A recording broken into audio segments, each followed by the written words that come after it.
একটা লাশ পড়লে ওপারে দুইটা লাশ ফালাতে হবে। এই দেশের 18 কোটি মানুষ এই দেশের 1 ইঞ্চি জমিও ভারতকে দখল করতে দিবে না। চাঁপাইনবাবগঞ্জ সীমান্তে ভারতীয় বিএসএফ এর সাথে গোলাগুলি হয়েছে। আমাদের বিভিন্ন স্থানে আপনারা দেখেছেন সীমান্তে তারা কাটা তারের বেড়া দেওয়ার অপচেষ্টা করছে, শূন্য রেখা বরাবর এসে যাচ্ছে।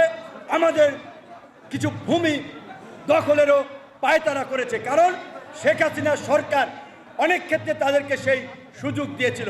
আপনারা আপনাদের যে পালিত গোলাম ফ্যাসিস্ট রাজনৈতিক দল আওয়ামী লীগ এবং শেখ হাসিনার পতনের পরে আপনারা বাংলাদেশ নিয়ে যে অশুভ খেলা শুরু করেছেন, আপনারা সেই খেলা বন্ধ করুন, অন্যথায় আপনাদের জন্য শুভ হবে না।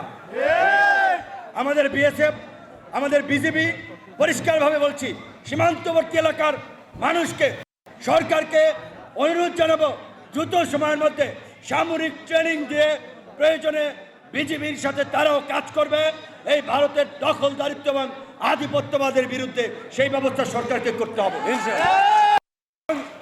আমাদের দেশের একটা লাশ পড়লে ওপারে দুইটা লাশ ফালাতে হবে। এই মানুষ অনেক রক্ত দিয়েছে। ভারতকে বলতে চাই, আমরা যুদ্ধ চাই না, আমরা বন্ধুত্ব চাই, আমরা খারাপ সম্পর্ক চাই না, আমরা ভালো সম্পর্ক চাই। কিন্তু আপনাদের যে আচরণ, সেটা বন্ধুত্বের নিদর্শন দেখা যাচ্ছে না। আপনাদেরকে সংযত হতে হবে।